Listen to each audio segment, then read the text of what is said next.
The night sky was Ilara Vance's oldest friend, her confidante, her endless source of wonder. Here, atop Whisperwind Ridge, far from the city's hungry glow, the cosmos unfurled itself like a velvet tapestry woven with diamonds. Her observatory, a stout, unassuming dome of white, nestled amongst ancient pines, was her sanctuary. Inside, the rhythmic hum of the telescope's motor was a lullaby, and the scent of ozone and old paper was the sweetest perfume. Ilara, with her practical braids and the comfortable worn jeans that were almost a second skin, peered into the eyepiece. Tonight, Jupiter was putting on a magnificent show, its swirling storms a masterpiece of celestial art. A contented sigh escaped her lips, a whisper swallowed by the vast silence of the ridge. For years, this had been her life. The quiet pursuit of knowledge, the humbling beauty of distant galaxies, the comforting solitude that allowed her mind to roam unbound. She wasn't lonely, not truly. The stars were her companions, each twinkling point a story untold, a mystery waiting to be unraveled. Sometimes, a visiting colleague or a curious student would break the quiet, but mostly, it was just Ilara and the universe, a perfect, harmonious duet. She'd chosen this life after all, traded the bustling energy of university campuses for the profound peace of the dark sky. There was a quiet strength in her, a stubborn resilience that belied her gentle demeanor, cultivated by countless nights spent deciphering the universe's enigmatic script. As dawn began to paint the eastern sky with soft hues of rose and gold, Ilara reluctantly pulled away from the telescope. Her muscles ached pleasantly, a familiar fatigue that was a testament to a night well spent. She straightened her back, stretched, and then began the meticulous process of powering down, covering the telescope, and securing the dome. The sun's first rays kissed the observatory's white walls as she stepped outside, blinking against the gentle light. A steaming mug of chamomile tea and a piece of toast awaited her in her small cozy cottage adjacent to the observatory. The cottage was an extension of her personality, shelves overflowing with books, star charts tacked to the walls, a comfortable armchair by the window overlooking the ridge. It was a home built for quiet contemplation, for the deep breaths between astronomical discoveries. While sipping her tea, Ilara scrolled through her emails, a habit she usually reserved for daylight hours. Most were academic updates, conference invitations, or requests for data. But one, from the county planning office, caught her eye. The subject line read, "Proposed development, Whisperwind Ridge, adjacent land." A knot tightened in her stomach. Development. Here? It was almost unthinkable. This entire area was known for its pristine dark skies, protected by local ordinances, a designated dark sky preserve that made her work possible. She clicked it open, her gaze scanning the formal, bureaucratic language. A boutique eco-resort was being proposed for a parcel of land just a few miles down the access road, a property that bordered the preserve. Her eyes narrowed, tracing the words. Minimal light pollution mitigation, low-impact design, integration with natural landscape. These were buzzwords she knew well, often hollow promises. Even minimal light could be catastrophic for her work, for the delicate ecosystem of nocturnal creatures, for the very essence of what made Whisperwind Ridge special. A meeting was scheduled for the following week, a preliminary discussion with the developer's representatives and the county.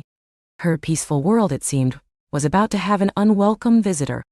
Ilara felt a familiar prickle of defensiveness, a deep-seated need to protect this precious corner of the world. The stars deserved their darkness, and she, their quiet advocate, would fight for it. The week passed in a blur of research and preparation. Ilara compiled data on light pollution, presented studies on its impact on wildlife and human health, and rehearsed her arguments. She was a scientist, accustomed to facts and logic, but she knew that sometimes it took more than just data to sway opinions. It took passion, a heartfelt plea for preservation. The meeting was set for a Tuesday morning, not at the county office but surprisingly, at the entrance to the Whisperwind Ridge access road, a concession perhaps to the remoteness of the site. Ilara arrived promptly, dressed in her usual practical attire, a sensible jacket over a warm sweater, her hair pulled back in a neat bun. She carried a well-worn leather satchel filled with her meticulously organized binders. 2 vehicles were already parked. One was a county planning department SUV. The other, a sleek, dark gray sedan that looked utterly out of place against the rugged landscape. A man stood beside it, tall and impeccably dressed in a tailored suit, his dark hair neatly styled. He held a tablet in one hand, gesturing with the other as he spoke to a woman in a county uniform. He looked up as Alara approached, his gaze sharp and assessing. His eyes, she noted, were a striking shade of gray, like a winter sky. There was an air of confident professionalism about him, an urban polish that seemed to hum in contrast to the quiet rustle of the surrounding trees. "Dr. Vance?" The county planner, a pleasant woman named Sarah Jenkins, greeted her warmly. "Thank you for coming. This is Mr. Liam Hayes, lead architect for the Starlight Glade Resort project." Liam Hayes. The name echoed in Alara's mind. He extended a hand, his grip firm and warm. "A pleasure, Dr. Vance. I appreciate you taking the time to meet us on site."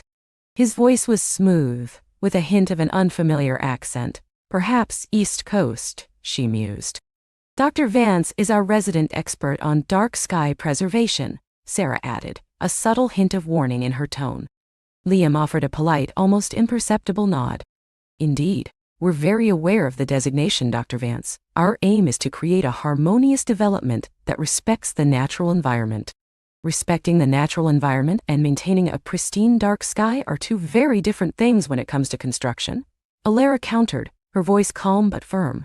She didn't mean to sound confrontational, but the words had slipped out, propelled by her protective instincts. A flicker of something, surprise? Amusement? Crossed Liam's features. "Of course, that's precisely why we're here, to discuss the specifics. We've gone to great lengths to incorporate sustainable practices and minimize our footprint."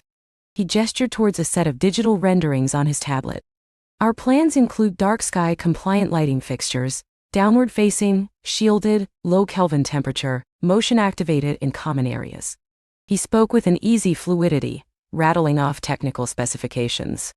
Alara listened patiently, her mind sifting through his words. She knew the jargon. But good intentions often fell short in practice, especially when budget and aesthetics entered the equation. "Mr. Hayes," Alara interrupted gently, "I appreciate the technical details, but even compliant fixtures, when multiplied across an entire resort, pathways, cabins, amenities, can create a cumulative glow, and the most robust shielding cannot prevent sky glow from escaping into the atmosphere." She paused, choosing her words carefully. "The human eye adapts. Even small amounts of light can disrupt our night vision, let alone the sensitive equipment in my observatory." Liam's expression remained unreadable, a carefully constructed mask of professional interest. "We've conducted our own photometric studies, Dr. Vance. Our models show negligible impact on sky brightness at your location." "Models are theoretical?" Alara countered. "Real-world application often differs. And negligible for a human eye is significant for a scientific instrument designed to detect the faintest emissions from distant galaxies." She looked from Liam to Sarah. "This dark sky preserve isn't just a designation. It's a living laboratory. My work and the work of future astronomers depends on maintaining its integrity." Sarah stepped in, sensing the rising tension. "Perhaps we could walk the perimeter of the proposed site, Mr. Hayes, and you can show Dr. Vance some of the specific mitigations you've planned?" "An excellent idea," Liam agreed, his gaze briefly meeting Alara's. There was no animosity but a clear challenge in his eyes. "Show me what you've got." As they walked, Liam explained his vision for Starlight Glade. Small, unobtrusive cabins nestled among the trees, a central lodge designed with natural materials, walking trails, and stargazing platforms for guests. He spoke of enhancing the natural beauty, of creating an experience that connected people to the landscape. He sounded genuinely enthusiastic, and Alara found herself, much to her annoyance, almost swayed by his articulate descriptions. He wasn't some faceless corporate drone. He was an artist, a designer with a clear passion for his craft. "And for the lighting," he said, stopping at a clearing that offered a sweeping view of the valley below, "we're planning a unique system. Fiber optic ground-level markers for paths, completely shielded, And for the cabins, adjustable, dimmable fixtures with remote controls, allowing guests to turn off all exterior lighting if they choose. He paused, looking at her expectantly. We're even exploring a dark hours policy for certain areas of the resort after midnight, encouraging guests to embrace the natural darkness. Elara listened, trying to find fault, but she had to admit, he had thought of more than most developers. A dark hours policy is commendable, she conceded, but how will it be enforced? What about emergency lighting, service vehicles? What about the ambient light from windows? Even with blackout curtains, light leaks. Liam ran a hand through his hair, a slight exasperation finally breaking through his composed facade. Dr. Vance, we are striving for a balance. We want to provide a comfortable, safe environment for our guests while respecting the preserve. We cannot operate a resort in complete darkness. No one is asking for complete darkness within the resort boundaries, Elara clarified, her voice softening slightly. But every decision, every fixture, every design choice needs to be made with the understanding that this is a truly unique, irreplaceable environment. The value of this dark sky isn't just aesthetic. It's scientific, ecological, and deeply spiritual. She gestured towards the sky, though it was now a brilliant blue. Imagine looking up and seeing the Milky Way, not as a faint smudge, but as a river of stars. That experience is becoming rarer and rarer. Liam followed her gaze, his eyes narrowing, as if trying to conjure the image she described. For a moment, his professional mask seemed to slip, revealing a hint of curiosity, perhaps even a touch of wonder. But then it was gone, replaced by a more practical expression. I understand the sentiment, Dr. Vance, he said, and it's a beautiful one. Our resort aims to offer that very experience to our guests. We believe Starlight Glade can be a model for responsible development, demonstrating that tourism and preservation can coexist. Coexist, perhaps, Elara mused, but at what cost to the preserve? The question is, how much light is too much, and who decides that? The conversation continued, a polite but firm dance between scientific imperative and architectural innovation. Elara pressed her points with quiet determination, while Liam defended his designs with an impressive command of detail. Sarah Jenkins mostly observed, taking notes, occasionally interjecting to clarify a point. As the meeting concluded, Liam handed Elara a glossy brochure of the proposed resort, along with a thick binder containing detailed lighting plans and photometric analyses. I hope you'll review these, Dr. Vance, he said, his tone earnest. We are open to further discussion and any specific recommendations you might have. Elara took the materials, her fingers brushing his. His touch was unexpectedly warm and a faint tremor went through her. I will, she promised, meeting his gaze. His gray eyes held hers for a fraction longer than necessary, and Elara felt a strange pull, a recognition of something beyond their opposing viewpoints. Back in her cottage, Elara spread the plans across her large wooden table.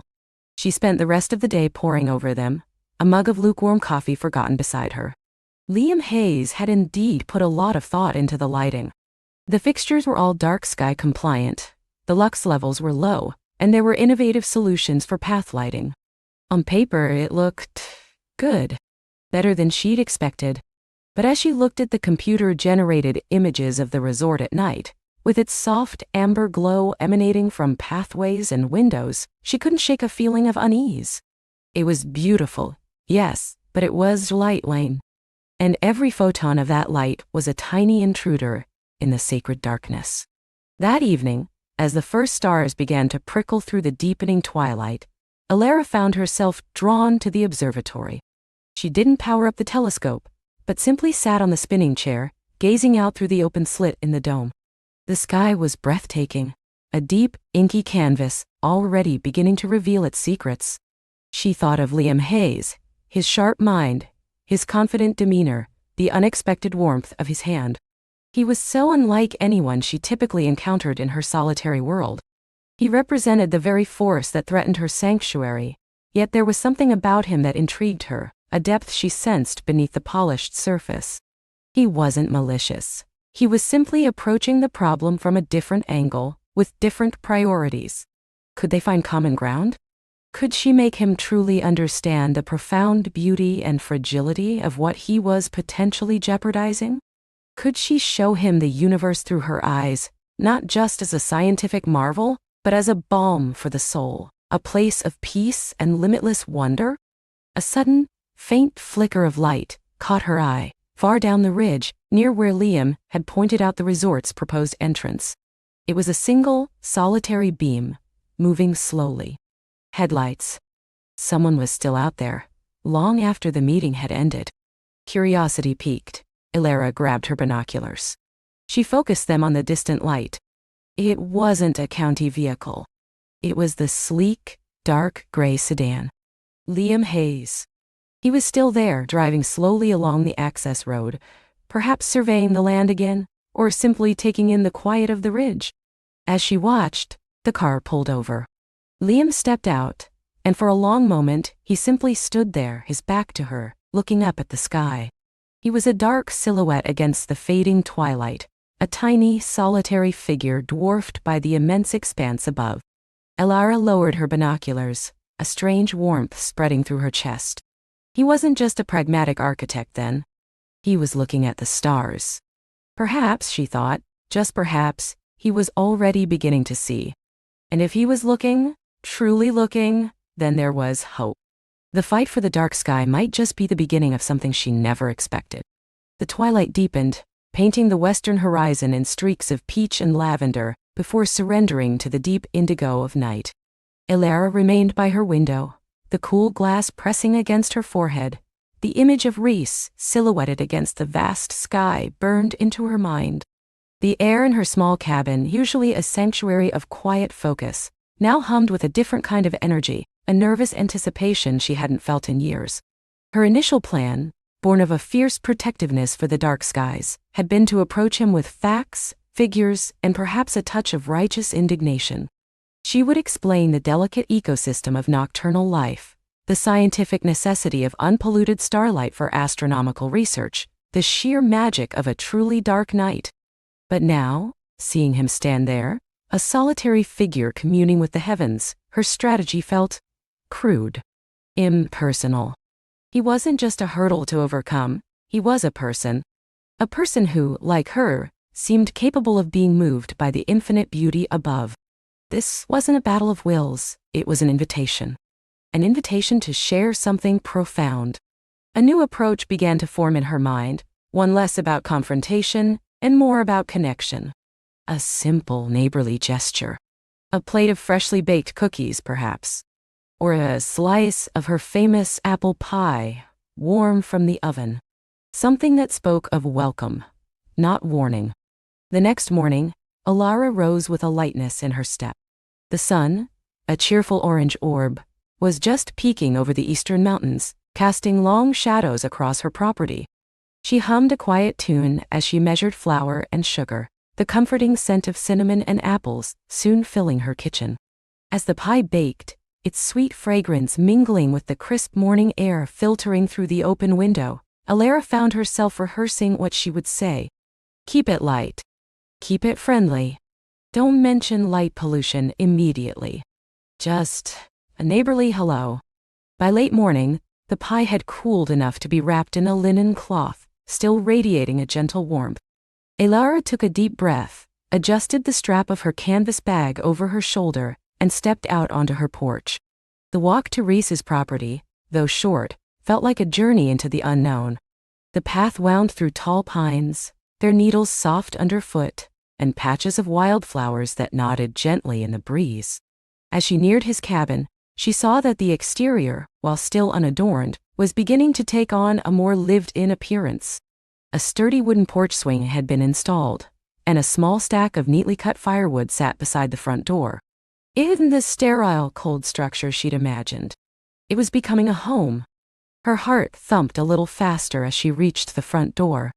She took another steadying breath, then rapped lightly. For a moment there was no answer, and Elara felt a flicker of relief mixed with disappointment. Perhaps he was out. Perhaps she could just leave the pie and retreat. But then, the door opened. Reese stood there, a faint dusting of sawdust clinging to the dark fabric of his t-shirt, a smudge of dirt on his jawline. His hair, dark and a little rumpled, framed eyes that were, up close, an astonishing shade of deep hazel, flecked with gold. He looked surprised, a little wary but not unfriendly.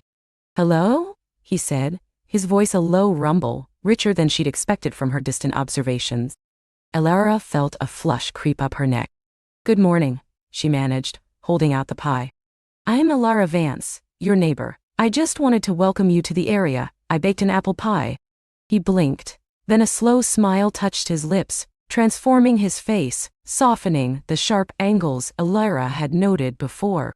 Alara Vance, the astronomy enthusiast? His eyes glinted with a hint of amusement, and Alara wondered if he'd seen her binoculars or just heard about her from the local gossip mill. "That's me," she admitted, a shy smile gracing her own lips. "And you must be Rhys, the architect." "Indeed." He took the pie, his fingers brushing hers for a fleeting second, sending a surprising jolt through her. "Thank you, Alara. That's incredibly kind of you." He stepped aside, gesturing into the cabin. The interior was still sparsely furnished, but it was clean and filled with natural light. Large windows framed breathtaking views of the surrounding forest and, beyond that, the distant peaks. Sketches and blueprints were spread out on a large drafting table in the corner, illuminated by a tall, elegant standing lamp. The air smelled of fresh wood and something faintly earthy, like damp soil and pine needles. "It's lovely," Alara said, stepping inside. "So much light." "That was the idea," Rhys replied, setting the pie on a small, round table.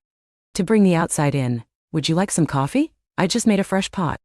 "That would be wonderful, thank you," she said, feeling herself relax slightly.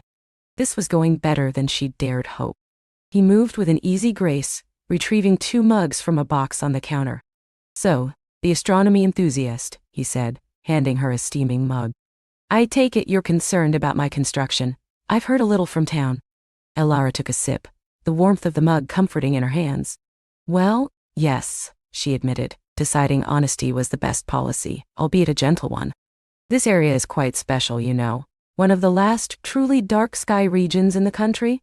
It's a precious resource, not just for stargazers like me, but for the local wildlife, for the sense of peace it brings."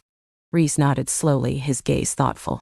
"I understand. And I assure you, Alara, my intention is not to disrupt that. Quite the opposite. My work focuses on sustainable design, on integrating structures with their natural environment, not imposing upon it." He gestured around the room. "The large windows, for instance. They're designed to maximize natural light during the day, reducing the need for artificial lighting." "That's encouraging," Alara said, genuinely surprised.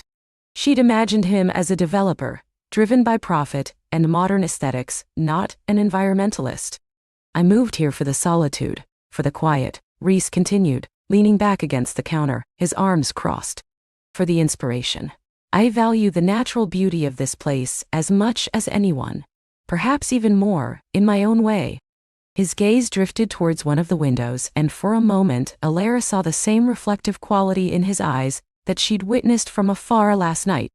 "I've always found something deeply grounding about the wilderness. And the stars, they're quite something here, aren't they?" Alara's heart fluttered. "They are," she breathed, her voice softer than she'd intended. "Truly magnificent. I have an observatory up on the hill, behind my cabin. That's where I do most of my work, and my stargazing."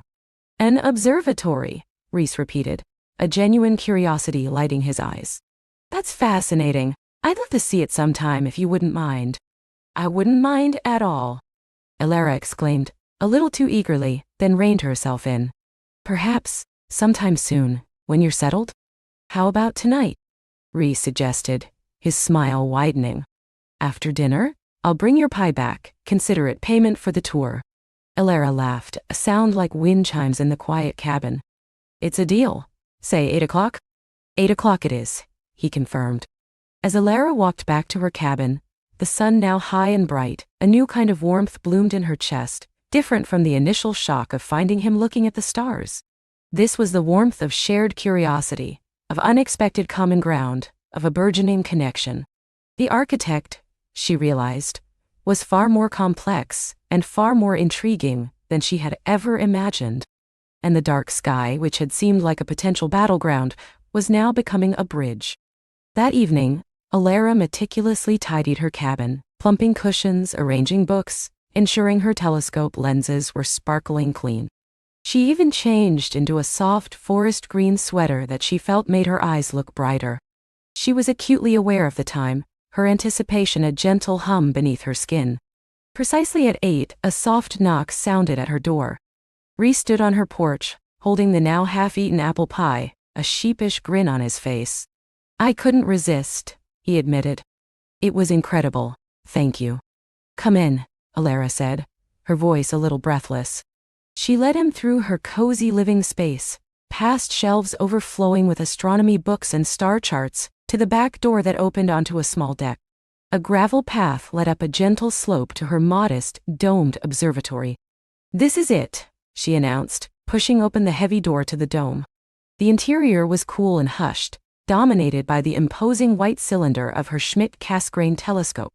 Star charts glowed softly on a computer screen, and the air held the faint, metallic scent of electronics. Rhys stepped inside, his eyes widening. He ran a hand lightly over the cool metal of the telescope mount. "This is incredible, Alara, truly. I've only ever seen something like this in pictures." "It's my sanctuary," she said softly, her heart swelling with pride and a deep, abiding love for her work. "Come, let me show you." She guided him to the telescope, explaining its workings, the way it tracked the celestial sphere, the incredible distances light traveled to reach their lenses. As she spoke, her passion flowed freely, uninhibited. She wasn't just explaining, she was sharing a piece of her soul. "And tonight," she said, her voice dropping to a whisper, "Jupiter is particularly bright, and if we're lucky, we might even catch a glimpse of its great red spot." She swiveled the dome, the motor whirring softly, until the slit in the roof aligned with the planet's position. She adjusted the focus, her fingers moving with practiced ease. "Take a look," she invited, stepping aside. Rhys bent down, his eye to the eyepiece. Alara watched his face, illuminated by the faint glow of the telescope's controls, as he gazed at the heavens. A slow gasp escaped him. "Oh my," he murmured, his voice laced with awe. "It's breathtaking, the stripes, the moons. It's so much more vivid than anything I've ever seen through a small scope, or even in photographs." He straightened up, his eyes shining. "It's like looking back in time, isn't it? Light that left Jupiter millions of miles ago just now reaching us." Alara smiled, a genuine radiant smile. "Precisely. And that's why the dark sky is so vital, Rhys. Every stray photon from a street lamp, every upward-facing outdoor light, it creates a veil. It dims the universe, obscures these wonders." Rhys nodded slowly, his gaze still fixed on the telescope, then on the open slit in the dome, where a velvet swath of stars was beginning to reveal itself. I hadn't truly considered the impact on that scale. My designs focus on downlighting, on shielded fixtures, but I suppose even that contributes if it's not carefully considered." "It's a balance," Alara explained gently. "And it's about awareness. Many people just don't know the difference proper lighting can make, not just for stargazing, but for migratory birds, for insects, for human sleep cycles. It's all interconnected." He turned to her, his expression thoughtful, serious. "I want to learn more, Alara. Truly. My project here, it's not just about building houses. It's about creating a community that lives in harmony with this environment. If I can incorporate truly dark sky-friendly practices, I want to. Can you advise me? Help me understand the best ways to do this?" Alara's heart soared. This was more than she could have hoped for. "Of course, Rhys, I'd be delighted. I have a library full of resources and I'm always happy to share what I know." They spent another hour in the observatory, discussing everything from LED spectrums to light trespass laws, but also drifting into more personal topics. Rhys spoke of his childhood in a bustling city, how he'd always longed for open spaces, for a connection to something larger than himself. He told her about his architectural philosophy, how he believed buildings should be designed with respect for their surroundings, not as monuments to human ingenuity, but as quiet contributors to a greater whole. Alara, in turn, shared her journey, how she'd fallen in love with the stars as a child looking up from her backyard, how that fascination had blossomed into a career, and finally, a deep-seated mission to protect the night sky. She spoke of the peace she found under the vastness of the universe, how it put human concerns into perspective, yet also made her feel profoundly connected. As the night deepened, They stepped out of the observatory and onto Ilara's deck. The air was cool and crisp, carrying the scent of pine and damp earth. Above them, the Milky Way was a shimmering river of light, stretching across the inky blackness. "It's incredible," Rhys whispered, tilting his head back, his voice filled with genuine wonder. "I've never seen it like this, not truly." Ilara stood beside him, feeling a comfortable closeness she hadn't anticipated. "This is what we fight to protect," she said, her voice soft, almost reverent. Rhys reached out, his hand hovering for a moment before gently taking hers. His touch was warm and firm, sending a shiver of delight through Ilara. "And I'm beginning to understand why," he said, his gaze still fixed on the stars, but his thumb stroking the back of her hand. "Thank you, Ilara, for showing me." They stood there for a long time, hands intertwined, silent witnesses to the cosmic dance above. The stars, once a distant, abstract concept for Rhys, were now a shared experience, a tangible connection, not just to the universe, but to the woman beside him. Ilara felt a profound sense of rightness, a quiet joy that settled deep in her bones. The architect, the pragmatic man she'd initially feared, was revealing layers she hadn't dared to dream of. And with every shared moment, every quiet conversation, every brush of hands, the space between them seemed to shrink, filled instead with understanding, respect, and a nascent, undeniable spark. "It's getting late," Ilara finally said, though she wished the night could last forever. Rhys squeezed her hand gently. "It is, but I think I'll be seeing the stars differently from now on. And I definitely want to see them with you again." He turned to face her, his eyes, dark pools reflecting the starlight, holding a warmth that matched the one spreading through her. "Thank you for the pie, Ilara, and for the universe." He released her hand, a lingering warmth remaining where his touch had been. As he walked back down the path, Ilara watched him go, a soft smile on her lips. He paused at the edge of her property, turning back. "Good night, Ilara." "Good night, Rhys." She stayed on the deck for a long time after he was gone, the cool night air a balm against her skin. The stars seemed brighter, more vibrant than ever before, mirroring the newfound brightness in her own heart. The fight for the dark sky was indeed the beginning, but it was no longer a fight. It was a shared journey, unfolding under the watchful eyes of a billion distant suns, and Ilara knew, with a certainty that thrilled her, that this journey was only just beginning. The following days settled into a comfortable rhythm. Rhys would often stop by Ilara's cabin in the late afternoons, sometimes bringing coffee, sometimes just to chat. They'd pore over maps and architectural sketches, discussing lighting strategies, tree placement, and ways to minimize light spill from his planned development. Ilara found herself impressed by his genuine openness to her suggestions, his willingness to rethink elements of his design to prioritize dark sky preservation. He wasn't just humoring her. He was actively engaging, asking thoughtful questions, proposing innovative solutions. One afternoon, Rhys arrived with a roll of large-format blueprints tucked under his arm. "I've been working on some revisions based on our discussions," he announced, unrolling them on Ilara's large dining table, displacing a stack of astronomy journals. "I've redesigned the community streetlights to be fully shielded, downward-facing, and on motion sensors where possible. And for the individual homes, I've specified dark sky-compliant fixtures with guidelines for homeowners." Ilara leaned over the plans, her eyes scanning the details. "Rhys, this is incredible," she breathed, tracing a finger along the proposed pathways. "The shielding, the warm, amber tones. This is exactly what we advocate for. You've truly listened." He smiled, a genuine warmth emanating from him. "How could I not? You've opened my eyes, Ilara, literally. And the more I learn, the more I realize this isn't just about preserving a view. It's about preserving an essential part of the natural world. My work, I believe, should enhance, not detract."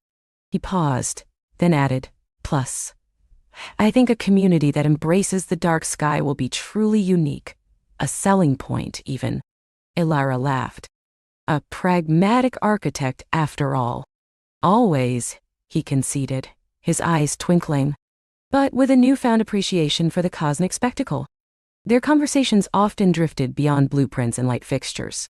They talked about their lives, their dreams, their pasts. Elara learned that Reese had a deep love for hiking and had chosen this remote location specifically for its access to nature.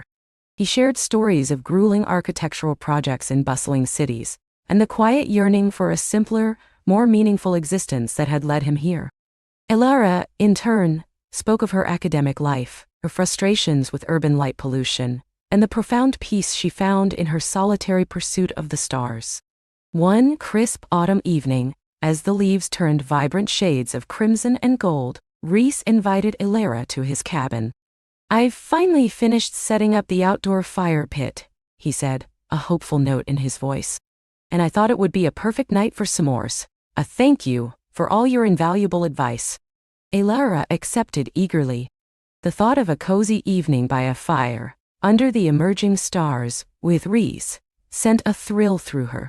When she arrived, Reese had a cheerful blaze roaring in a stone fire pit he'd clearly built himself. The air was filled with the scent of burning wood and pine. He had laid out blankets and cushions around the pit, creating a comfortable, inviting space. A small table held an array of s'mores ingredients: gourmet chocolate bars, fluffy marshmallows, and artisanal graham crackers. "This is wonderful, Reese," Elara said, settling onto a cushion. The warmth of the fire was a welcome contrast to the cool evening air. "Only the best for my dark sky consultant," he teased, handing her a long, roasting stick. They spent hours by the fire, toasting marshmallows to golden perfection, laughing at their attempts to construct the perfect s'more, and simply enjoying each other's company. The conversation flowed easily, punctuated by comfortable silences where the crackle of the fire and the chirping of crickets filled the air. As the last embers glowed, casting dancing shadows on their faces, Reese leaned back, his gaze fixed on the expanse of stars above. "You know, Elara," he began, his voice soft, "when I first moved here, I saw this place as a challenge. A blank canvas for my architectural vision. I saw the land, the trees, the mountains. But I didn't truly see the sky." He turned his head, meeting her gaze across the dwindling fire. "You've taught me to look up, to appreciate that the canvas isn't just below, but above, that the night sky isn't just an absence of light, but a presence of wonder." Elara felt a lump form in her throat. His words, so earnest and heartfelt, touched her deeply. "That means a lot, Reese," she whispered. "More than you know." He reached out, his hand gently covering hers where it rested on the blanket. His touch was electric, a familiar warmth that now felt even more significant. "And you, Elara," he continued, his voice dropping to a near whisper, "you've made this place feel like home in a way I hadn't imagined possible. It's not just the quiet or the beauty. It's you."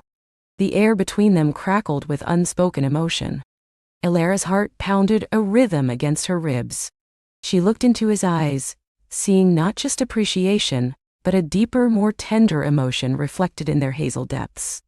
The stars above seemed to shimmer with a newfound intensity, mirroring the burgeoning feelings within her own heart. He leaned closer, his gaze dropping from her eyes to her lips. Elara's breath hitched. The scent of wood smoke and his subtle cologne filled her senses. She closed her eyes, anticipating, hoping.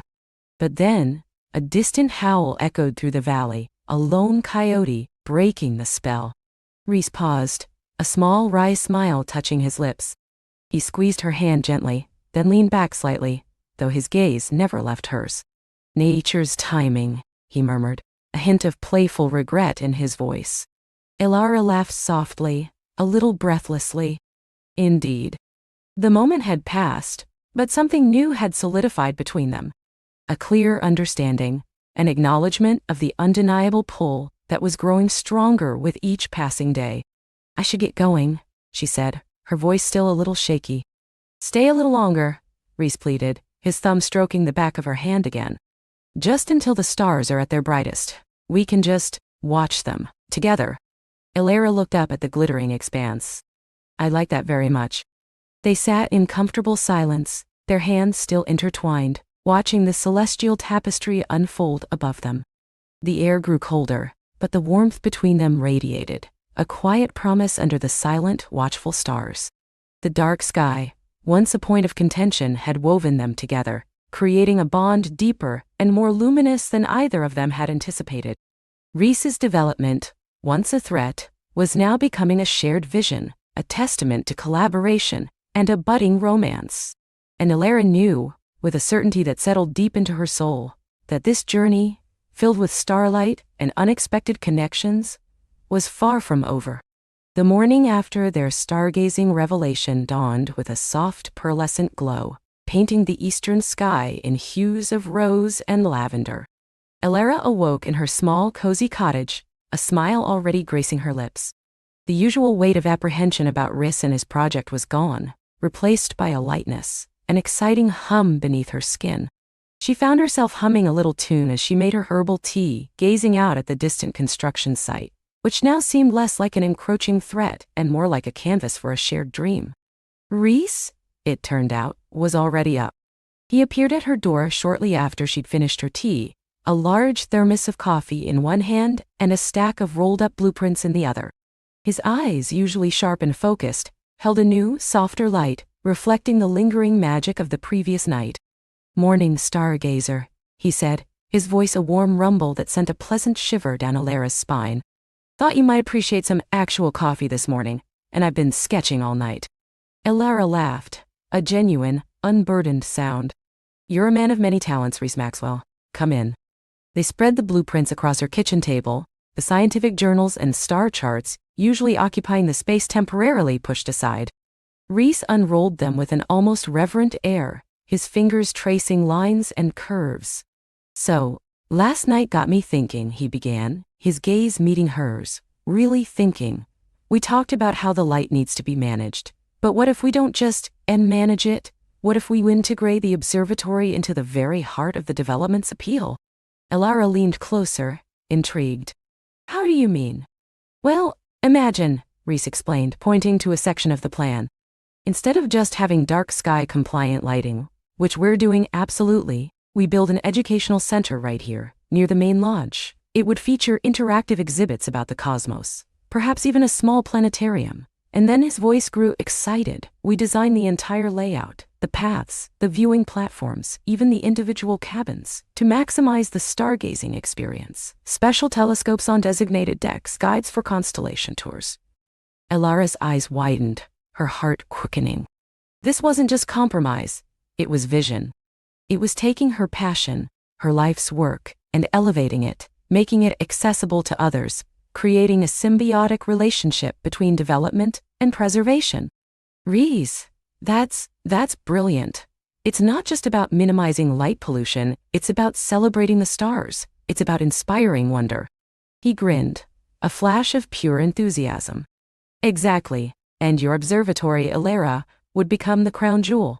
We could offer exclusive tours, workshops, maybe even collaborate on some public outreach events. Imagine teaching kids about nebulae right here, with the real thing blazing above them." For the next few hours they worked in a flurry of shared creativity. Alara, initially a skeptic of development, found herself sketching alongside Rhys, offering insights on optimal viewing angles, discussing the best materials for light absorption, and even suggesting names for constellations-themed pathways. Rhys listened intently, his pen flying across the paper, incorporating her ideas with remarkable speed and genuine excitement. He didn't just hear her, he understood her vision, internalizing it and making it his own.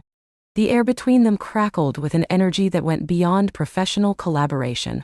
There was a comfortable rhythm to their movements, an unspoken understanding in their glances. Sometimes their hands would brush as they reached for the same pen or blueprint, and a spark warm and fleeting would pass between them. Alara found herself stealing glances at Rhys, the way his brow furrowed in concentration, the easy smile that spread across his face when she offered a particularly good idea, the confident yet gentle curve of his lips. He was more than just a developer. He was a dreamer, a creator, and somehow, he was perfectly attuned to her world. That evening, as the sun dipped below the horizon, painting the sky in fiery oranges and deep purples, Rhys stayed for dinner. Alara, usually content with a simple meal, found herself putting extra effort into a roasted vegetable tart and fresh salad. They ate on her small porch, the soft glow of her solar-powered lantern illuminating their faces. "You know," Reese said, looking out at the fading light. "I've built a lot of things. High-rises, resorts, residential communities. But this feels different. It feels like it has a soul, thanks to you." Elara felt a blush creep up her neck. "And you, Reese, have given it wings. I never thought I'd see the day I'd be excited about a development going up next to my observatory." He chuckled softly. "Life has a funny way of surprising us, doesn't it?" He paused, then his voice dropped, becoming more serious. "Before I met you, Elara, this project was just numbers, logistics, a challenge to build something impressive. But now it's about preserving beauty, fostering curiosity, connecting people to something bigger than themselves. And that connection..." His gaze met hers across the small table, deep and earnest. Elara felt her breath catch. He wasn't just talking about the project anymore. The unspoken words hung in the air, a delicate, fragile promise. "I agree," she whispered, her voice a little shaky. "Connection is everything." Later, they walked to the observatory dome. The air was cool and crisp, carrying the scent of pine and damp earth. Above them, the first stars began to prickle through the deepening twilight. Reese had never been inside the dome before, only seen it from a distance.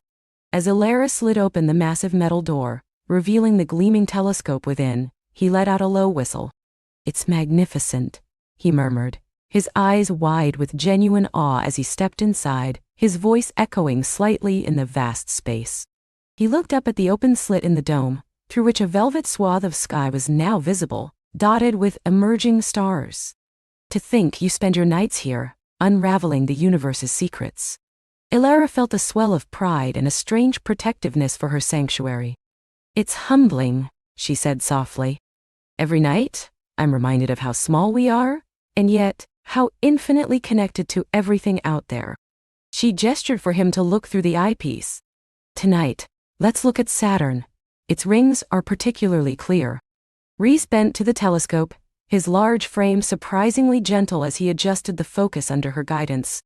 When he finally found the planet, a gasp escaped him. "It's breathtaking. I've seen pictures, of course, but it's real. It's right there." He straightened up, his eyes shining with a wonder that mirrored her own. "You know, Elara, for someone who builds things on Earth, seeing something like that makes you rethink everything. It makes you want to build something that lasts, something that truly matters." He turned fully towards her, his hands gently taking hers. His touch was warm, reassuring, and sent a jolt of electricity through her. "Thank you for showing me this, for showing me so much." His thumbs stroked the back of her hands, a simple gesture that spoke volumes. The warmth that had radiated between them the night before intensified, blooming into a quiet, hopeful flame. Under the silent, watchful stars, Elara felt a deep sense of belonging, a feeling she hadn't known she was missing until now. This journey, filled with starlight and unexpected connections, was indeed far from over, and with Reese by her side, she found herself eager to explore every luminous turn it might take. Run. The weeks that followed settled into a comfortable, deeply rewarding rhythm. Elara and Reese spent countless hours poring over plans, sometimes at her cottage, sometimes at his temporary office on the edge of the construction site. They debated the merits of various light fixtures, the optimal height for stargazing platforms, and the best placement for the new educational center. Reese brought his vast experience in development and design, while Elara offered her profound knowledge of astronomy and the delicate balance of the natural environment. Their collaboration was a seamless dance of ideas, each respecting and enhancing the other's expertise. One crisp afternoon, as they reviewed a detailed landscape design, Elara pointed to a section marked Future Expansion. "What are your thoughts on integrating a small botanical garden here?" she suggested. Native plants, specifically those that attract nocturnal insects for bats and owls, but also those with interesting bioluminescent properties or unique night-blooming flowers. It would add another layer to the night experience you're creating, a different kind of natural wonder. Reese looked at her, a slow smile spreading across his face. "Elara, you are a revelation. I was just thinking of a simple rock garden, and you're envisioning a nocturnal ecosystem. It's perfect. It adds to the sensory experience, grounding people in the immediate environment before they look up at the stars." He sketched furiously, adding swirling pathways and designated planting areas. "We'll call it the Starlight Sanctuary Garden." Their working relationship deepened into something more profound. Their conversations meandered from architectural details to the mysteries of dark matter, from the challenges of sustainable building to the philosophy of human connection. Elara found herself sharing stories of her childhood, of her first awestruck glance through a telescope, of her quiet, solitary life dedicated to the stars. Rhys, in turn, spoke of his own path, of a restless energy that drove him to create, to build, to leave a mark. He admitted that, for a long time, that drive had felt purely external, a pursuit of success. But now, with Elara, he felt a deeper purpose, a sense of meaning that resonated with his soul. One evening, after a particularly productive day of planning, Rhys confessed something that surprised Elara. "You know," he began, his gaze fixed on the distant silhouette of her observatory against the twilight sky, "I grew up in the city, concrete jungle, never really saw the stars until I was much older, on a camping trip, and even then, it was just pretty dots. I never understood the G-science of it, the poetry, the sheer scale of it all, until I met you." He turned to face her, his hands in his pockets. "You've opened my eyes, Elara, not just to the stars, but to a different way of seeing the world, a way that values wonder as much as efficiency, beauty as much as profit." He took a step closer, his voice softening. "You've made my world bigger, and infinitely more beautiful." Elara's heart fluttered. She felt a similar transformation within herself. Rhys, with his grounded pragmatism and infectious enthusiasm, had pulled her gently from her solitary orbit. He had shown her that her passion could be shared, celebrated, and even amplified by collaboration. He had shown her that connection, even with someone so seemingly different, could be the most powerful force of all. "And you, Rhys," she replied, her voice barely above a whisper, "you've made my world a little less lonely, and a lot brighter." He reached out, his hand gently cupping her cheek. His thumb stroked her skin, sending a wave of warmth through her. His eyes, usually so keen, held a tenderness that made her knees feel weak. "Brighter is good," he murmured, his gaze dropping to her lips. Slowly, almost imperceptibly, he leaned in. Elara didn't hesitate. She met him halfway, her eyes fluttering closed as their lips met in a tentative, tender kiss. It was soft, lingering, a whisper of a promise, full of unspoken emotion and burgeoning hope. It tasted of starlight and pine, of shared dreams and unexpected beginnings. When they finally pulled apart, breathless, a profound sense of peace settled over them. "Wow," Rhys breathed, his forehead resting against hers, his eyes still closed. "That was more than I expected." Elara chuckled softly, a happy, contented sound. "Me too." She pulled back slightly, her fingers tracing the strong line of his jaw. "Much more." From that moment, their relationship deepened exponentially. The gentle touches became more frequent, the lingering gazes more open, the shared laughter more intimate. They found themselves reaching for each other's hands instinctively, a quiet comfort in their connection. Their evenings were now spent not just planning but cooking together in Elara's tiny kitchen, sharing stories by the crackling fire pit, or simply sitting in comfortable silence, watching the stars blaze above. One particularly challenging day, a heavy rainstorm swept through the region, turning the construction site into a muddy quagmire and temporarily halting work. Rhys, frustrated by the delay, arrived at Elara's cottage looking thoroughly drenched and disheartened. "Everything's at a standstill," he grumbled, shaking water from his hair. "The access roads are flooded and we can't pour the foundations for the lodge until it dries out. We're losing precious time." Elara, instead of offering platitudes, simply handed him a warm, fluffy towel and a steaming mug of her strongest tea. "Come here," she said, pulling him towards her small, well-stocked library. "Sometimes, the best thing to do when you're stuck is to look up." She pointed to a shelf filled with ancient star charts and mythological texts. "Did you know that many cultures believed rain was a blessing from the heavens, cleansing the earth before new growth, or that the constellations often told stories of resilience in the face of adversity?" She picked out a beautifully illustrated book on celestial mythology and settled beside him on the sofa, her shoulder brushing his. As she read aloud, her voice soft and soothing, Rhys felt the tension slowly drain from his shoulders. He leaned into her warmth, listening to the ancient tales of gods and heroes, of stars guiding lost travelers, of celestial patterns reflecting earthly struggles and triumphs. The rhythmic patter of rain against the window pane became a comforting backdrop. "See?" Elara said, closing the book gently. "Even the rain has its place in the grand design. It helps us appreciate the clear skies when they return. And sometimes a pause is exactly what we need to see things with fresh eyes." Rhys turned his head, his gaze tender. "You always manage to put things into perspective, Elara. You remind me that there's more to life than deadlines and blueprints." He reached out and cupped her face, his thumb stroking her cheek. "Thank you, for being you." This time, their kiss was deeper, surer, a testament to the growing love that bloomed between them, resilient and steady even amidst the storm. The rain eventually subsided, and work resumed with renewed vigor. Rhys, inspired by Elara's perspective, even incorporated a small rain garden into the Starlight Sanctuary garden design, a feature that would collect and filter rainwater, celebrating its vital role in the ecosystem. As autumn deepened, the development began to take shape, not as an intrusion, but as a harmonious extension of the landscape.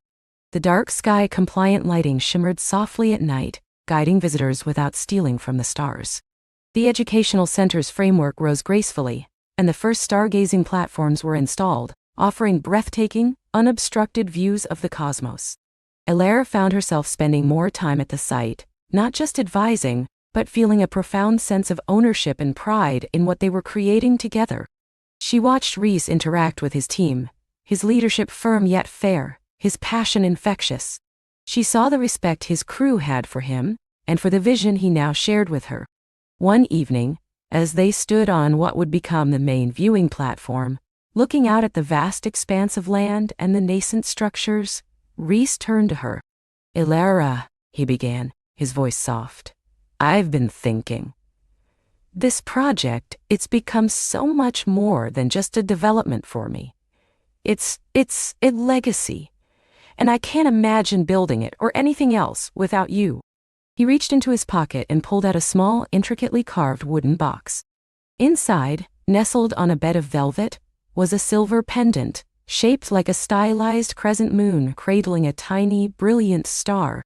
It was simple, elegant, and utterly perfect. "This is for you," he said, taking it out and holding it carefully. "A symbol of the moon, the earth, the stars, and of us. Of how two seemingly different elements can come together to create something beautiful and complete." He fastened it around her neck, his fingers brushing her skin, sending a familiar warmth through her. Elara touched the pendant, her eyes brimming. "Rhys, it's exquisite." Her voice was thick with emotion. "It means so much." He took her hands in his gaze unwavering. "And I have another idea. When the educational center is complete, I want to dedicate a section, perhaps the main lecture hall, to you, to your work, your passion, your vision. It would be called the Elara Observatory Annex, or the Elara Starlight Hall, a permanent testament to the woman who showed me the true meaning of light." Elara was speechless. Tears welled in her eyes, blurring the edges of the rapidly darkening sky. To have her life's work recognized, celebrated, woven into the very fabric of this new place, not as a concession, but as an honor, it was more than she could have ever dreamed. "Rhys," she whispered, her voice choked with emotion, "I don't know what to say." He smiled, a gentle, understanding smile. "You don't have to say anything. Just know that you've changed everything, Elara, for the better. And I hope this is just the beginning of our shared journey under these magnificent stars." He pulled her into a warm embrace, holding her close as the first stars of the evening began to twinkle above them. The air was cool, but their shared warmth was undeniable, a beacon in the vast, silent landscape. Elara nestled into his chest, the scent of him, pine and earth, and something uniquely Rhys, filling her senses. She felt safe, cherished, and utterly, profoundly loved. This place, once a solitary haven, was now a shared sanctuary. And with Reese, she knew, every night would be an adventure, every star a promise, and every moment a testament to the extraordinary beauty of unexpected love. The future, shimmering with starlight, stretched out before them, boundless and full of luminous possibilities. Their future, shimmering with starlight, stretched out before them, boundless and full of luminous possibilities. Their first few weeks were a dream spun from starlight and quiet domesticity. Mornings began with the gentle creak of the floorboards as Reese made coffee, its rich aroma mingling with the crisp mountain air. Elara would often wake to find him sketching by the window, his brow furrowed in concentration, or tending to the small herb garden they'd started, his hands surprisingly delicate with the fragile shoots. Evenings were for long talks by the crackling fire, shared meals that always tasted better in their cozy haven, and stargazing from their porch swing, his arm a constant, comforting presence around her.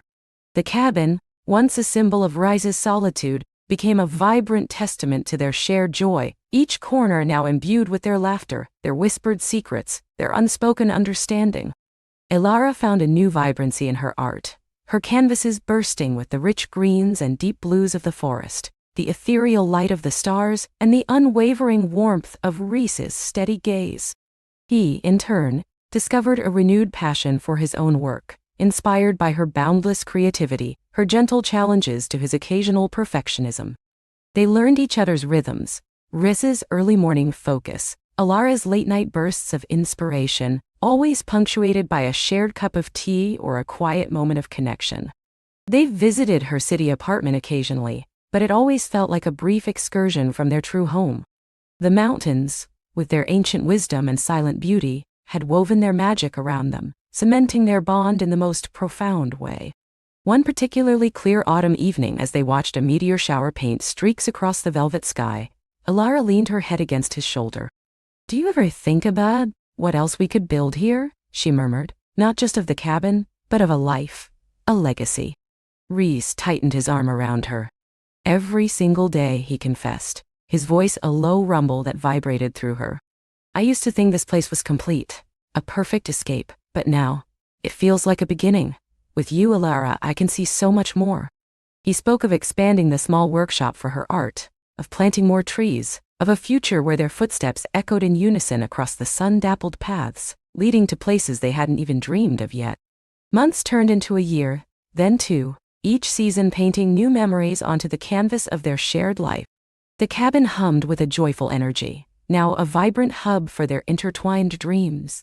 One perfect spring morning, as the forest burst into a symphony of green and birdsong, Reese led Elara to their favorite spot by the waterfall, a place where they'd first truly connected, where the air shimmered with magic. He knelt, not with grand fanfare, but with the quiet reverence that was so uniquely him, a small, intricately carved wooden box depicting a single star held gently in his hand. "Elara," he began, his voice thick with emotion, "my life was good before you, but it was a single, beautiful note. With you, it's a symphony. Will you make every note, every sunrise, every starlit night, a promise of forever with me?" Tears welled in her eyes, a radiant smile lighting her entire face. "Yes," she whispered, her voice barely audible over the rush of the water, 1,000 times yes. Their wedding was as intimate and natural as their love, held beneath the ancient trees. Their closest friends and family gathered, the air filled with the scent of pine and wild honeysuckle.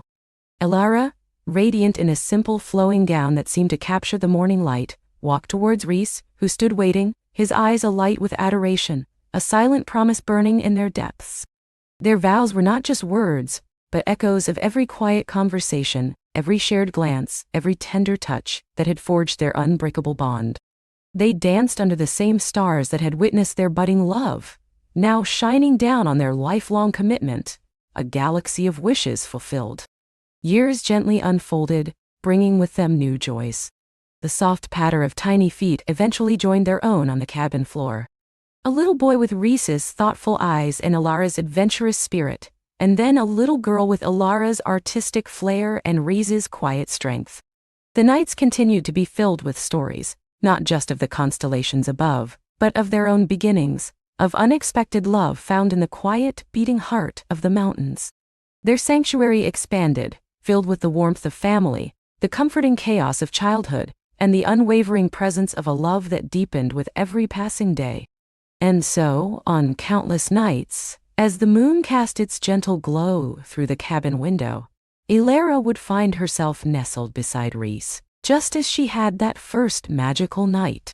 His arm would be around her, a familiar and reassuring weight, his heartbeat a steady, comforting rhythm against her ear. The scent of him, still pine and earth and uniquely Reese, was now intertwined with the sweet, comforting fragrance of home and family, of a life beautifully lived. She would close her eyes, a contented sigh escaping her lips, knowing that the greatest adventure wasn't out there among the stars, but right here, in the warmth of their shared love, a love that had grown from a flicker into an everlasting flame, burning brightly in their shared sanctuary, making every night a promise, every moment a testament to the extraordinary beauty of a love that was truly, wondrously meant to be.